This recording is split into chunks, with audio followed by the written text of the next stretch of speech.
repopulate the planet, concubines. See, this is what happens when your leader is a false prophet. I'm sorry, guy. There's no Bible verse that says you're going to have to repopulate the earth. There's no Bible verse that says you're going to have multiple wives and concubines in the kingdom. It's just not in the Bible. You have a poor misunderstanding of Isaiah 4:1, and you have a false prophet of a teacher. Or just believe Jesus' words. This is Matthew 22:29 and 30. Jesus answered and said unto them, Ye do err, not knowing the scriptures, nor the power of God. For in the resurrection they neither marry, nor are given in marriage, but are as the angels of God in heaven. So forget video games. Your understanding of the Bible is just garbage. I don't blame you. I blame your leader. You're just a trusting soul that believe a lot of lies. Shalom. First and foremost, giving all praise, glory, and honor be to Yahweh, Bahasham, Yahweh Shai, Bahasham, Rakaha Kodash. Double honors to the apostles and elders of Great Millstone, better known as GMS, who rule well. Peace and salutations unto the hopeful elect, the tabernacle of David, beginning with the 144,000 and the rest of the men, women, and children out of the 12 tribes whom Yahweh Bashem Yahweh Shai will ultimately have mercy upon in these last days. I'm your brother Matazabath from the branch of the Great Millstone here in Melbourne, Australia. And what can we say that hasn't already been said about this individual, Dwayne, all right, who goes by AKA Debunking of the Hebrew Israelites? And, time and time again, whether it be this individual, whether it be Dave the Edomite, whether it be Vocab, No Precept Malone, or whoever, these individuals are waxing worse and worse, okay? And the spirit of Yahweh Bashem Yahweh Shai evidently is not dealing with none of these individuals, especially this person right here on the screen. Now, as you saw in the clip, all right, he tried to repost one of the beloved brethren, Yeramia Kazak, by stating that according to Matthew, the 22nd chapter, out of the Messiah's own mouth, who he ignorantly calls Jesus the Christ, which that's not his name. All right. The angel spoke in the Hebrew. He didn't speak, all right, in the Latin or the Greek. All right. When you break down the word Jesus, okay, in the Latin translation, because there was no letter J at the time, it literally means earth pig. All right. But that's a different topic for a different video. Nevertheless, Matthew 22, Dwayne, is not the Messiah speaking on no sex in the kingdom. All right, I'm going to say it again. Matthew 22 is not speaking about no sex in the kingdom. And see, this is where when you deal with this topic, which we've done before, the whole narrative of the conversation between Yahweh Shai and the Sadducees was in reference about the resurrection, which you seem to not have any understanding of, right? And so when you read this, all you had to do was jump to Luke, the 20th chapter, to get the overall understanding. But before we read that in Luke, let's read it here first in Matthew 22. And then we're going to jump to Luke, the 20th chapter, because Luke gives a more descriptive understanding of what took place between the Sadducees and the Messiah based on their conversation. So Matthew 22, we're going to start at verse 23. It says, the same day came to him the Sadducees, which say that there is no resurrection, and asked him, saying, Master, Moses said, if a man die, having no children, his brother shall marry his wife and raise up seed unto his brother, which that's in the law, that you can find that in the book of Deuteronomy. All right, that's known as the kinsman redeemer. Verse 25. Now, there were with us 7 brethren. And the first, when he had married the wife, deceased, and having no issue left his wife unto his brother. Having no issue is a Hebrew idiom for saying that he had no seed. All right, because man carries the seed. All right, so he didn't have a heir to pass down the inheritance. All right, he didn't have a son, in other words. Verse 26 says, likewise, the second also, and the third unto the seventh. And at last, all the women died also. All right. Therefore, in the resurrection, whose wife shall she be of the seven? For they all had her. See, this is what goes over Christians' heads when they read the scriptures without the complete understanding. Because the key part here says in the resurrection, which is what Dwayne is. It's not grasping with him. And you know why it's not grasping with you? Because the scripture says wisdom cannot enter into a malicious spirit. As we continue to read on, here's Yahushai's response, verse 29. Yahushai answered and said unto them, ye do err, not knowing the scriptures, nor the power of the Most High, whose name is Yahweh. Verse 30, for in the resurrection, they neither marry nor are given in marriage, but are as the angels of the Most High in heaven. So according to Dwayne's understanding, this shuts down what we believe and have been taught from the apostles, that there will be fruitful and multiplying within the kingdom to come, which will be here on earth. Because that's another issue. You have Christians that believe that the kingdom is going to be in the sky, in the heavens. But no, the kingdom is going to be here on earth, right? But nevertheless, Dwayne is trying to pose that Matthew 22 and 30 is simply proof of Yahushua saying that it ain't going to be no sex in the kingdom. And we're going to show you that's not what this is talking about. Verse 31 says, but as touching the resurrection of the dead, have ye not read that which was spoken unto you by the Most High, saying, I am the God of Abraham and the God of Isaac and the God of Jacob. God is not the God of the dead, but of the living. Right? Now, what we need to do, we're going to go to Luke, the 20th chapter, and we're going to show you what was actually spoken of in this context, right? So let's read it in Luke, and it's going to give you a further breakdown of what the Messiah was actually alluding to. So we're going to start at verse 27. Then came to him certain of the Sadducees, which deny that there is any resurrection, and they asked him, saying, Master, Moses wrote unto us, if any man's brother die, having a wife, and he died without children, that his brother should take his wife and raise up seed unto his brother, right? Again, going back into the kinsman redeemer. There were therefore 7 brethren, and the first took a wife and died without children. And the second took her to wife, and he died childless. And the third took her, and in like manner the 7 also, and they left no children and died.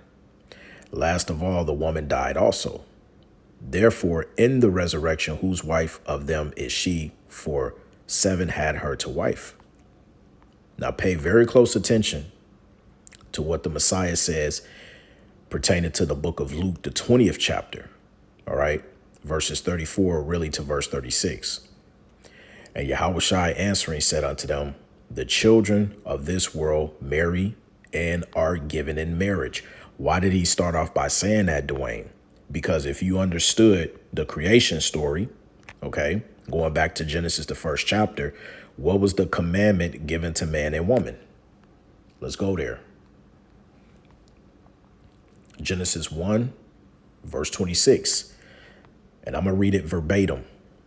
It says, and God said, let us make man in our image after our likeness. OK, which is another way of saying that man was given order. OK, structure on what to do. And let them have dominion over the fish of the sea and over the fowl of the air and over the cattle and over the earth and over every creeping thing that creepeth upon the earth. So God created man in his own image. In the image of God created he him. Male and female created he them. And God blessed them. And God said unto them, be fruitful and multiply. Okay.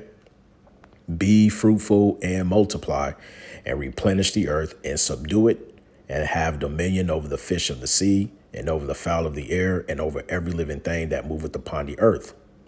Now, I read it verbatim, but really, again, we understand that the scriptures, mainly the Old Testament, was translated from the Hebrew, okay, from the Hebrew to English today.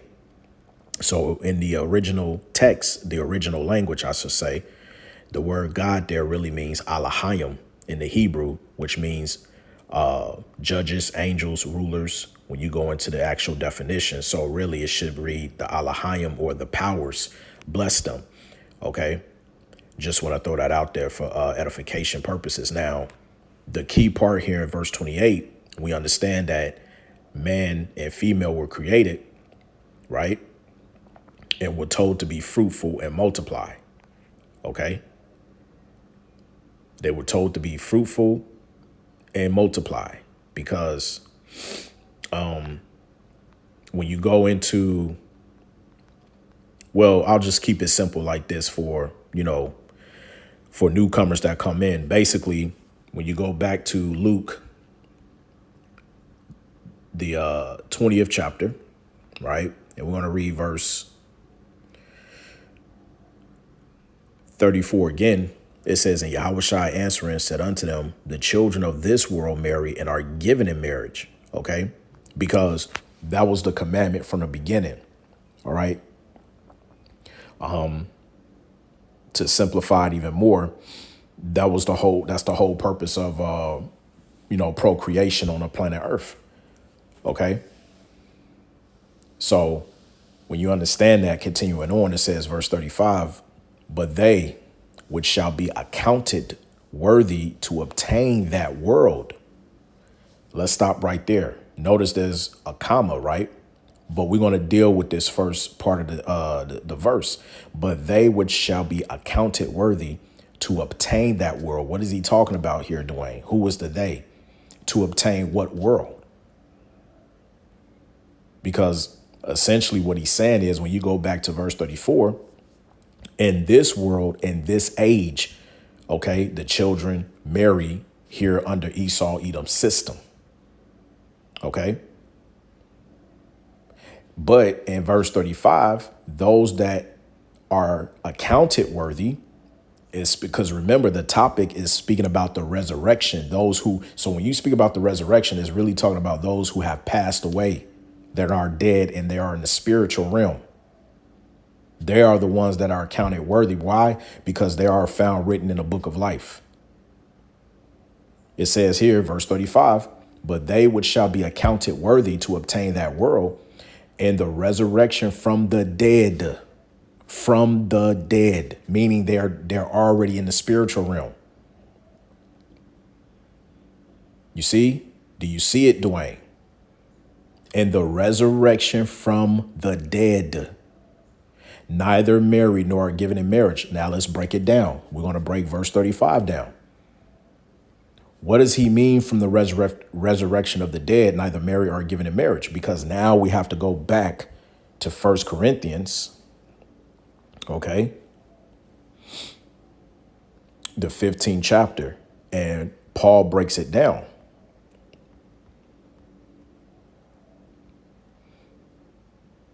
We're going to start at verse 39. It says, all flesh is not the same flesh, but there is one kind of flesh of men, another flesh of beasts, another of fishes, and another of birds. OK, so that cuts that whole nonsense about there are reptilians and, hybrids of this and that and the third, which is all BS. End of the day. Verse 40, here's the main point. There are also celestial bodies and bodies terrestrial. What are the celestial bodies? Those of the heavens, the angels, or the Elohim. The terrestrial bodies will represent us in the human flesh today. It says, but the glory of the celestial is one, And the glory of the terrestrial is another. What is this speaking about, Dwayne? Okay, well, it's speaking about the fact that when you deal with the celestial body, they have the glory of such where they never get tired. They don't need to sleep. They don't need to eat. And furthermore, they cannot reproduce because angels cannot have sex. But the terrestrial body, Dwayne, okay, we need to eat to sustain our energy. We need to sleep to recover, right? We get tired easily. We become fragile through age. We suffer many ailments, illnesses, diseases. But more importantly, we are created in the flesh to reproduce, which is something that the Allahayim, the angels, cannot do. That's why Paul broke it down, saying the glory of the celestial is one, the glory of the terrestrial is another. But watch this. Let's jump down to verse 42 because Paul also talks about the resurrection. Verse 42 says, so also is the resurrection of the dead.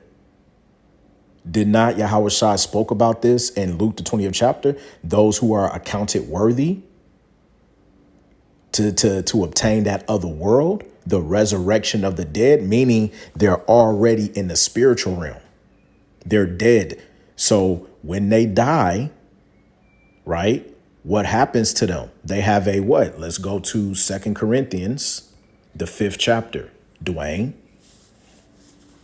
This is what Paul said in 2 Corinthians, the 5th chapter, showing you that there's a difference. All right. And you know what we're going to do? Let's get it in the AMP.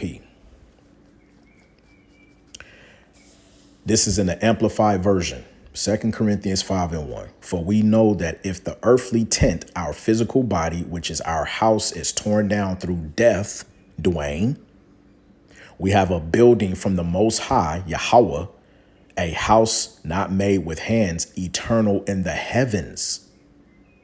For indeed in this house we groan, longing to be clothed with our immortal, eternal, celestial dwelling, so that by putting it on, we will not be found naked. For while we are in this tent, we groan, being burdened, often weighed down, oppressed, not that we want to be unclothed, separated by death from the body, but to be clothed so that what is mortal, the body will be swallowed up by life after the resurrection.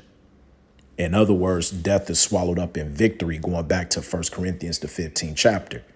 What Paul was saying here is when you die, your spirit leaves your body and you go back to the Heavenly Father, according to Ecclesiastes 12:7. Let's get that real quick. Put it back in the KJV. Ecclesiastes 12:7. Then shall the dust return to the earth as it was, and the spirit shall return unto the Most High who gave it. So you now go back into that celestial housing that Paul was referencing in 2 Corinthians, the 5th chapter, Dwayne, and you are awaiting the resurrection. It's just that simple. So going back to 1 Corinthians 15 and 42, where we left off, it says, so also is the resurrection of the dead. It is sown in corruption, meaning they had what? An immortal flesh. It is raised in incorruption, meaning is going to be raised into a glorious body. It is sown in dishonor. It is raised in glory. It is sown in weakness. It is raised in power. It is sown a natural body. It is raised a spiritual body. There is a natural body and there is a spiritual body. Do you understand that? You see, drop down to the mystery of the resurrection. Now this I say, brethren, the flesh and blood cannot inherit the kingdom of power, neither do corruption inherit incorruption. Behold, I show you a mystery. We shall not all sleep, meaning not all of us is going to die. Which goes hand in hand when Yahweh Shai said in John, there be some of you standing here today that shall not taste death Why? Because you're gonna be changed within the twinkling of an eye. Right?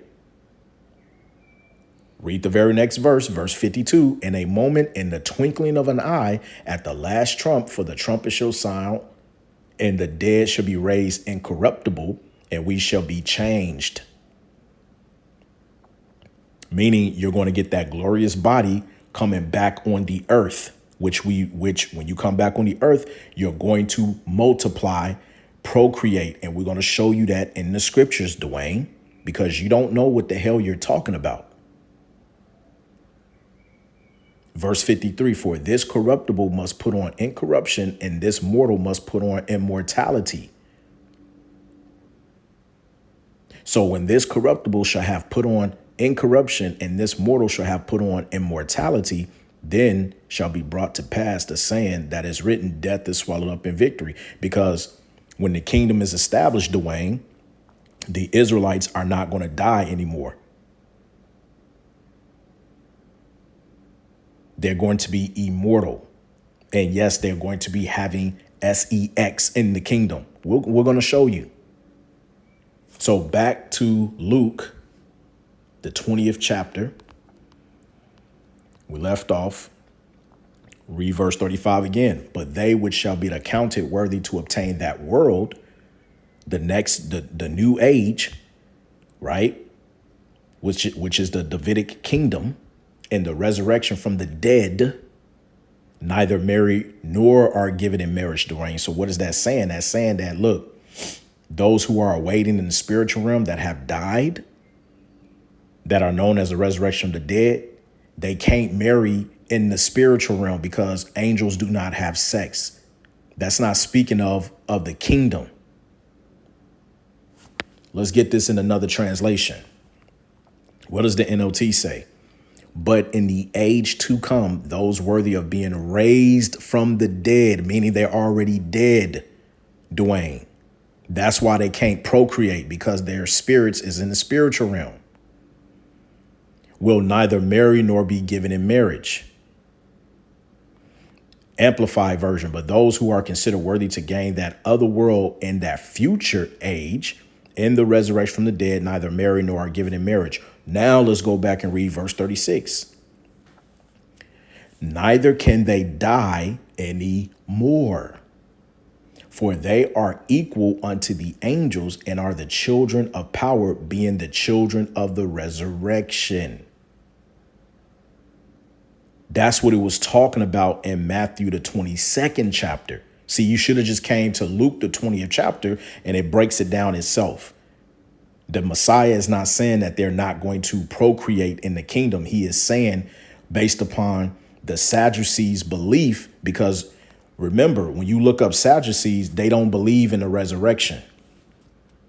Right? When you look it up, the Sadducees, okay, it says a religious party at the time of Hamashiach among the Jews who denied that the oral law was a revelation of power to the Israelites, and who deemed the written law alone to be obligatory on the nation as the divine authority. They denied the following doctrines: resurrection of the body.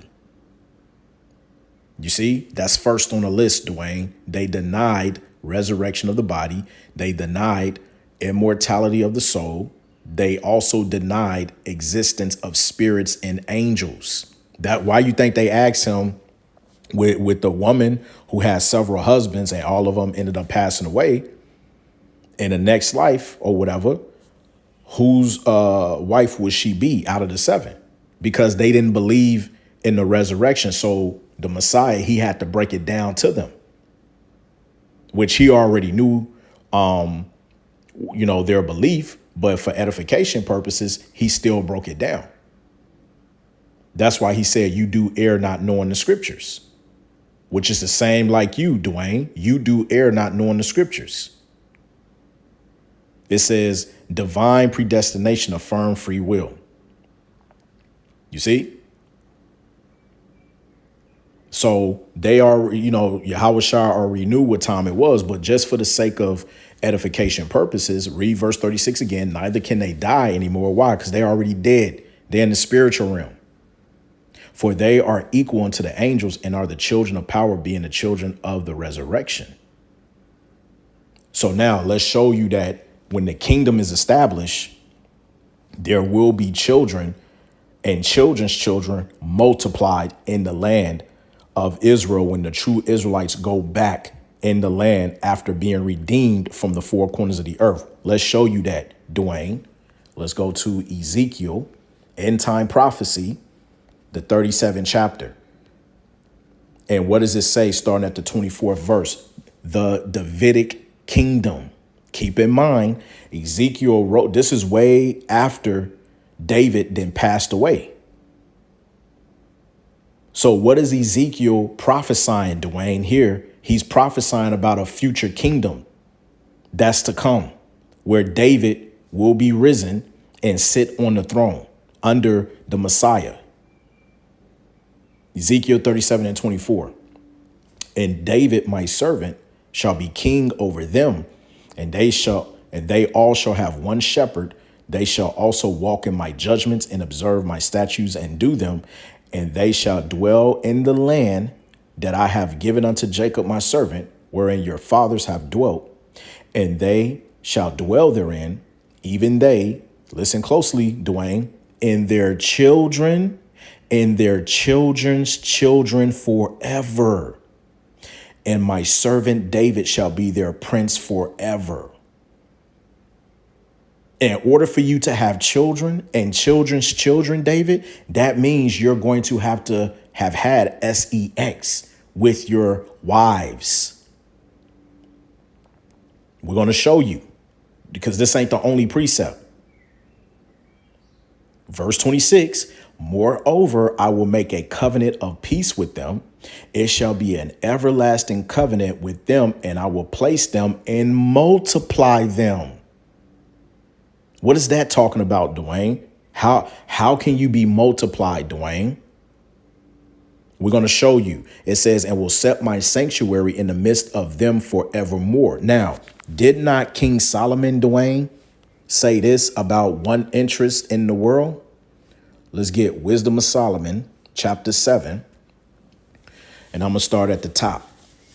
I myself also am a mortal man like to all, and the offspring of him that was first made of the earth. And in my mother's womb was fashioned to be flesh in a time of 10 months, being compacted in blood of the seed of man, in the pleasure that came with sleep. And when I was born, I drew in the common air and fell upon the earth, which is of like nature. And the first voice which I uttered was crying, as all others do. I was nursed in the swaddling clothes, and that with cares. For there is no king that had any other beginning of birth. Here's the point, Dwayne, verse 6. For all men have one entrance into life, and the like going out, meaning they are born through the process of sex, intercourse, compacted in blood in their mother's womb. And then when their time comes to die, they pass away. They have one interest coming into the world, one interest going out of the world. It's just that simple. Let's get some more scriptures. Let's go to Ezekiel, the 36th chapter. Let's go back a chapter. We can go, I'll start at verse 8. The point is at verse 10. But ye, O mountains of Israel, ye shall shoot forth your branches. Okay, that's metaphor, Dwayne. Okay, for being fruitful and multiplying. You're going to shoot forth your branches, meaning your descendants, and yield your fruit to my people of Israel, for they are at hand to come. For behold, I am for you, and I will turn unto you, and ye shall be tilled and sown. Verse 10, and I will multiply men upon you, all the house of Israel, even all of it, and the cities shall be inhabited, and the waste shall be builded. And I will multiply upon you man and beast, and they shall increase and be fruit. Increase and be fruit. How can men be increased within the land, Dwayne? It's called procreation. You see, it's really that simple. How else is man going to be multiplied within the kingdom? Think about it. Let's drop down because there's more.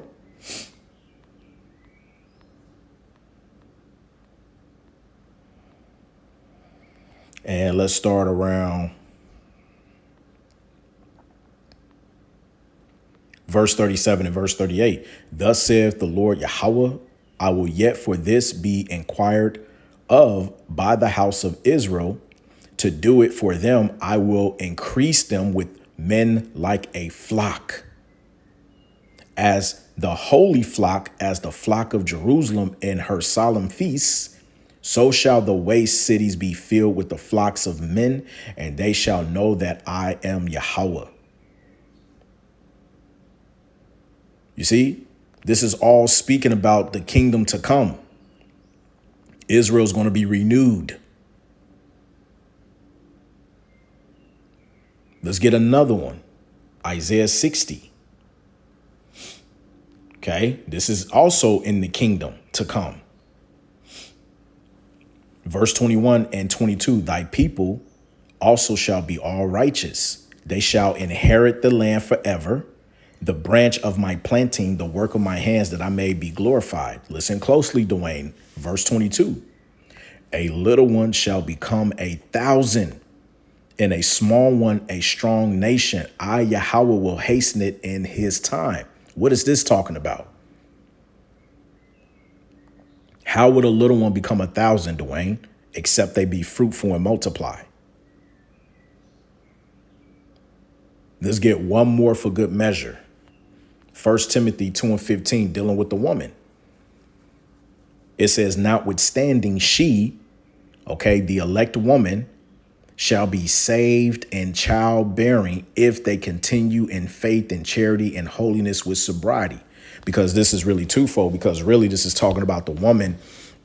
If she remains in her, for lack of better terms, being in order, under her man, her husband, okay, going back to the role mentioned in 1 Corinthians, the 11th chapter, right? If she remains faithful, being under subjectiveness under her husband, playing her role as a woman, she's going to be saved. But also, this ties in to what, Dwayne? Let's go to Isaiah, the 4th chapter, which you touched on.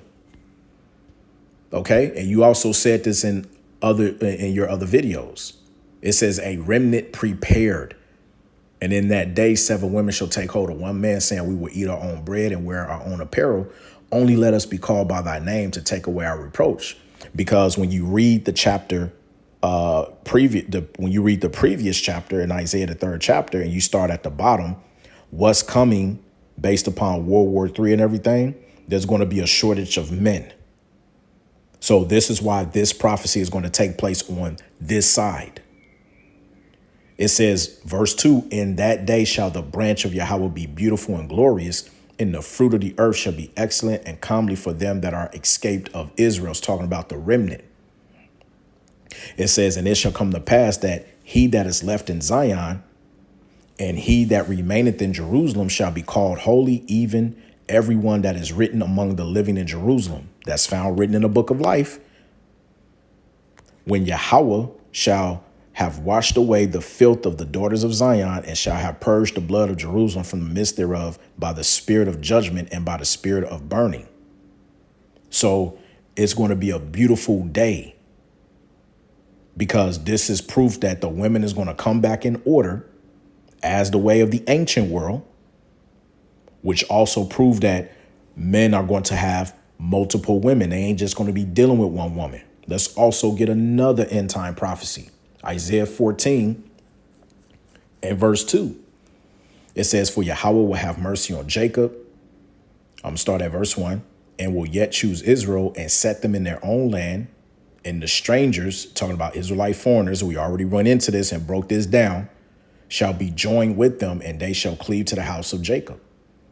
And the people is talking about the Israelites, shall take them. The them part is speaking about the other heathen nations, and bring them to their place, and the house of Israel shall possess them in the land of Yahweh for servants and handmaids, and they shall take them captives, who captives they were, and they shall rule over their oppressors. What is this talking about, Dwayne?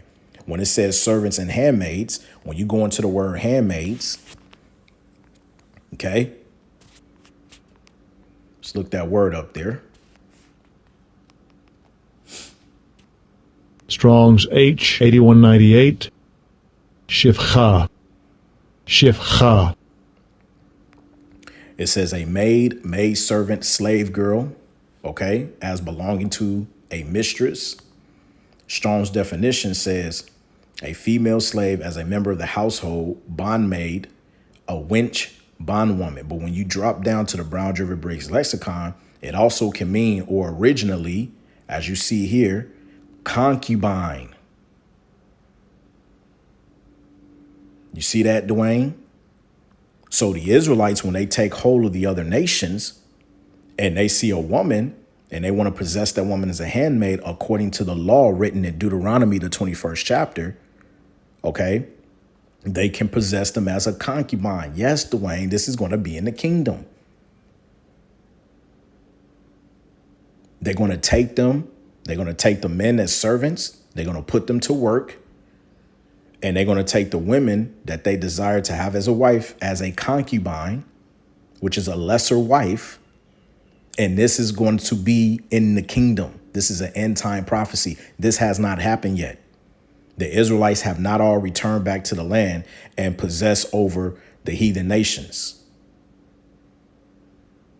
So what are you talking about, Dwayne? You don't so going back to Matthew, and we're going to end it. 22, all right, when it talks about the resurrection, all right, that's what the Messiah was speaking about. He was speaking about those who are already dead, awaiting in the spiritual realm, okay, to be a part of that resurrection, to be in those glorified bodies. And then guess what? They're going to come back down, because does not the book of Revelation, the 21st chapter, right? Let's see here. We can get New Jerusalem.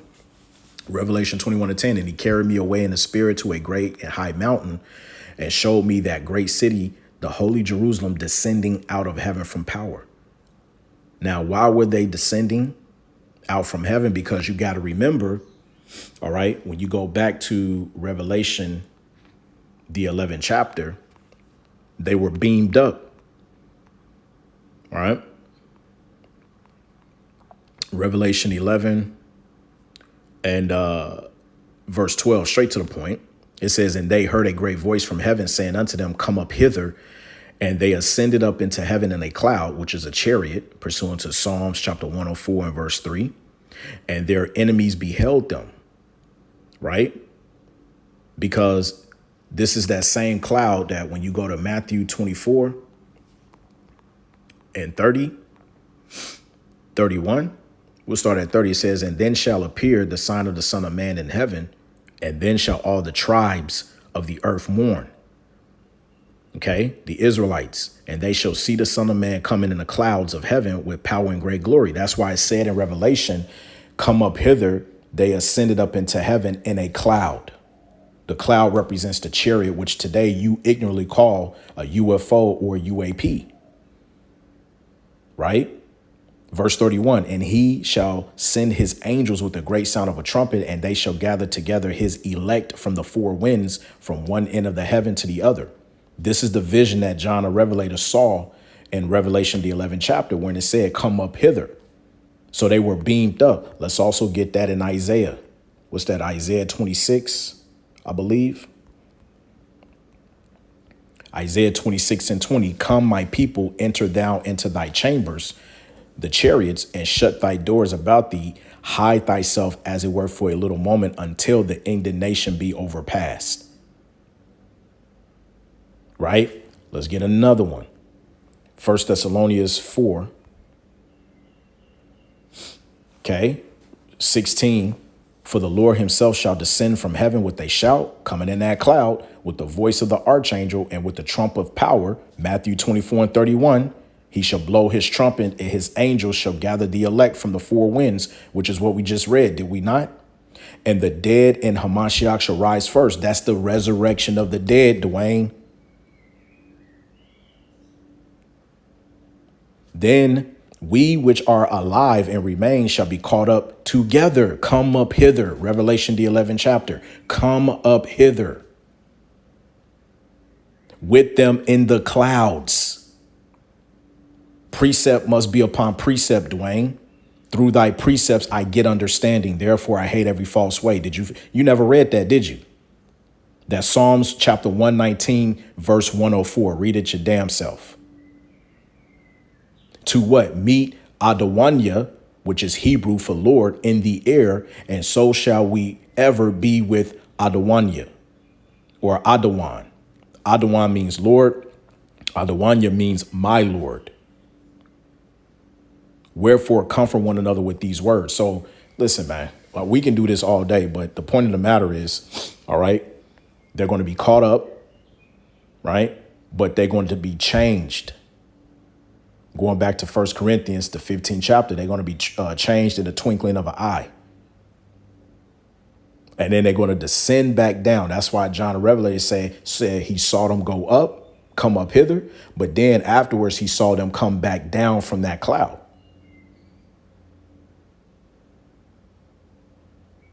You see? And they're going to establish the kingdom of heaven here on earth.